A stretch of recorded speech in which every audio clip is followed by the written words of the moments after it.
What's going on, everyone? Tony Ivanov here, lead trader and mentor of TradeBuddy, and today I'm going to be going over my two trades. I took one trade on ANY for a small loss of around $160, and then my second trade on VTVT, which was a very nice win in the afternoon.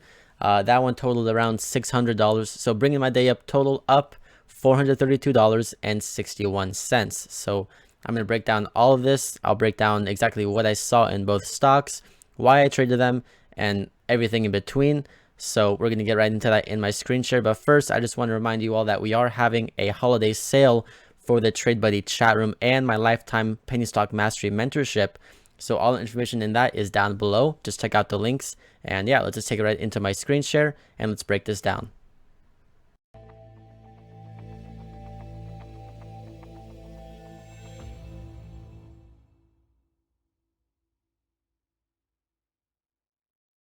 Alrighty, so here we are on my screen share. Now, I just want to remind you all that this is exactly the same stuff that everyone in the TradeBuddy chat room sees. I have a live webinar every single day from pre-market until around 11 a.m. market time.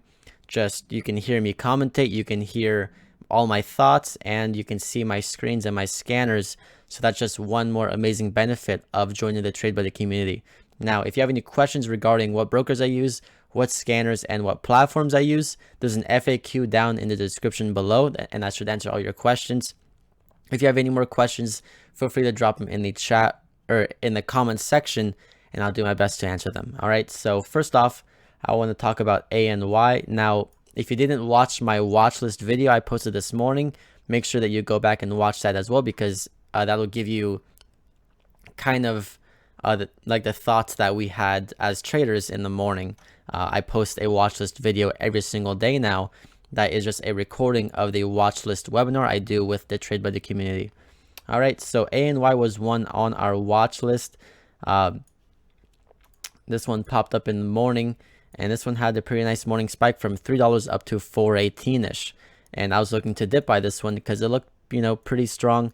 However, one thing that I really just wasn't thinking about is the fact that it had no news whatsoever. So there was no reason for this to really spike. And that was the first main downfall of this trade. But I was looking at these levels to dip buy off of. We had 365 as a level and 371 as a level as well. So essentially, this one was like a pretty basic trade.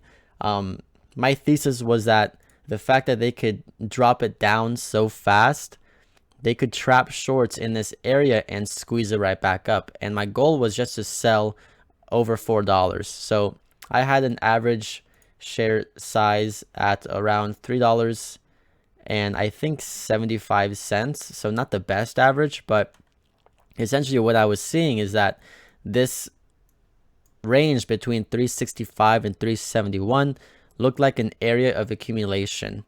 Now that's a bit more of an advanced term, but I go over this a lot in the community that I have. But it looked like it was seeing lots of support here. It even triple bottomed perfectly at that 365 support with long bottom wicks, and the bodies of the candles had shown 371 as support. So, looked good. I took the trade.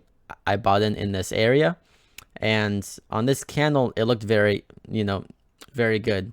It was breaking over VWAP, breaking over 380s, but then immediately it got stuffed so hard and just slammed right back on down. And I had to cut the loss. So I cut the loss at around 358. 358 was my stop, and then I got out there. I only had 1,000 shares, so I lost around $167.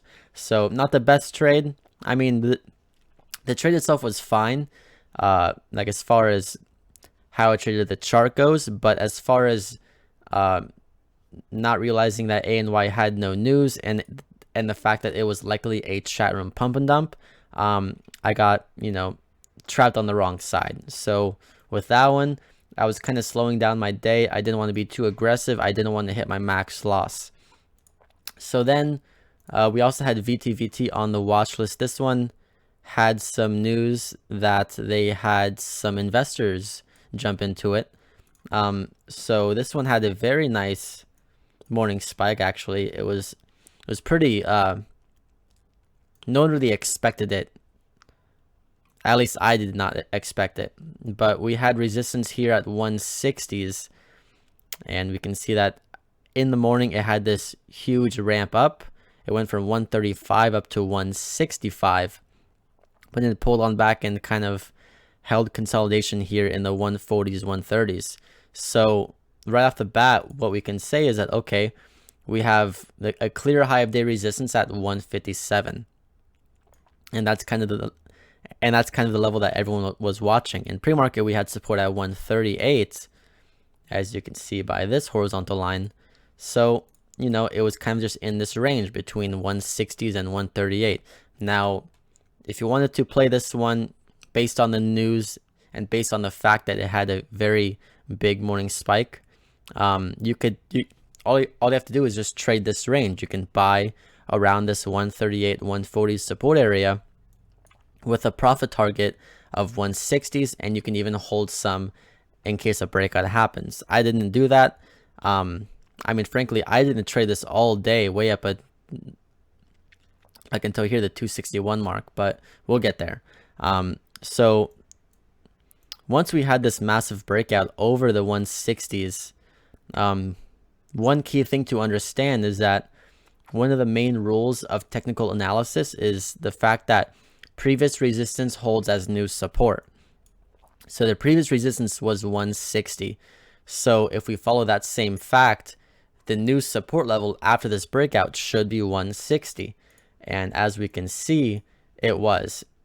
It held 160 almost perfectly, and overall it held VWAP very nicely. So that shows lots of strength if a stock is able to hold one, previous resistance as new support, and two, is able to hold VWAP.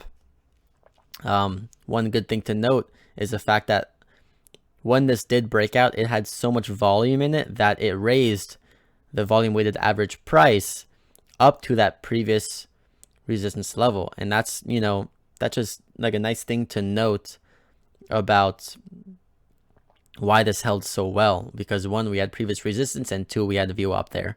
So after that, I mean, of course, hindsight's 2020, but I just wasn't really too focused on this one. I was thinking about trading it, but I didn't have the clear picture in my head that, hey, this is a very strong stock. One, we did this nice U shape, and now we're holding previous highs. I should have been all over this, and you know what? I can't really make no excuses. I just, you know, I wasn't prepared for it, and I didn't trade it. So you can see that we had this nice gradual descending wedge here, and on the break of this, we had massive volume, like absolutely massive volume. Just take a look at these candles here at the bottom. They dwarfed anything that happened in the morning. So that alone shows, you know, there's some big players in this, and there's lots of eyes on this stock. So after that, it did a massive run up from 170s up to 248-ish, which was, of course, a new level of resistance. And then all of these lines that I have all throughout are lines on my chart. So 212 was one line on my chart. If you look at the daily chart, look at the line, you can see that on December 4th, 212 was the resistance. So once we had this pullback, like some people were asking me in my chat room, okay, so what's the next area that this is going to bounce off of? And most people thought, you know what, the previous resistance was 183, so it should bounce off there. But, you know, that seemed a bit too far down. So actually what I said is there's a level on the daily chart at 211, and that was posted at 7:36 a.m., which is Pacific time, so 10:36 a.m. market time, and that was right around here. And we can see that it did end up, in fact, using this 212 line perfectly. And that's just, you know, once again, another reason why joining the Trade Buddy chat room is so damn useful, because if you don't know how to read these charts yourself, you can just ask me, hey, where do you think the best lines are? And I just give them to you, no questions asked. So it held that area very nicely, and then it ramped up, squeezed higher up to the 320s, and then this is where I finally traded it. Once we had this huge fake out, that's when I knew, okay, we're gonna see a very big pullback here from all the longs who chased it selling, and all of the shorts who are going to be slamming it down hard. So I made a plan. Okay, so we have two known levels that are on this chart, one 262-ish and one 248-ish. So these two areas right here, 262 and 246. So that's where I made my plan. Okay, I'm going to buy this dip in this range. I'm going to have some orders at 270 down to 250. Just have a wide array of orders spread out so that I can get the best possible entry, just in case, one, it doesn't go all the way down. Then I have like a small trade of a good average, or if it drops all the way down into the 250s, I have a good average in the 260s. So that's exactly what I did, and I posted my chart here. And you can see I had an average size 2,000 shares, 267. Not the best entries. I mean, frankly, there was one more order I had that was 1,000 shares at 249, and that didn't get filled. If that did get filled, I would have had a very, very nice average in the 250s, but that didn't happen. That's just fine. Everything followed my plan perfectly, because my plan was that I'm going to buy this dip. I'll leave the trade and cut losses if it drops under 245, which was, you know, like a break under this previous level of support. And I'm going to take profits up near 290s and $3, because I don't want to aim to have a big win. I just want to have that bounce that's going to happen. Now, I had no idea that this was going to break out higher. No one really did. I mean, frankly, once we saw this topping action here, that was my main thesis. You know, the top is set. It's not going to bounce any higher. I just need to, you know, have that quick 20-30 cents per share bounce. And, you know, it squeezed up immediately, and I had some pretty nice trades there. So as you can see, whenever I take these trades, I always take my profits into strength. I never wait until weakness to try and get out, because that's just bad habits. I always, you know, once the stock is spiking, I always take profits into that strength. So you can see there's all my trades there. And if we zoom out, you can see that I did not trade VTVT all day. And that just goes to show you how important it is to just have one type of trade that you specialize in, and don't trade anything else until you see that setup.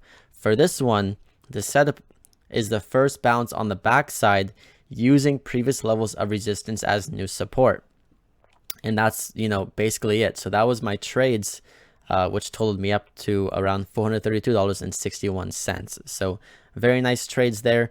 I just want to remind everyone who is still watching that we are having a 20% off sale on everything TradeBuddy. So the chat room subscriptions and the lifetime penny stock mastery mentorship program, everything's 20% off until the new year. So if you want to join, now's the best time to get in. I mean, the best way that you can reward yourself for Christmas and the New Year's is giving yourself education, and that's what I really strive to do. I don't just, you know, hand out alerts in the chat room. No, like, we give so much information, so much knowledge, and I really strive to help everyone who joins the chat room to become a self-sufficient trader, meaning they don't follow just what I trade, but they can make their own trading styles, make their own strategies, and trade for themselves. And that's what we really strive for. So hopefully I see you guys in there, and I'll see you all in the video lesson on Monday.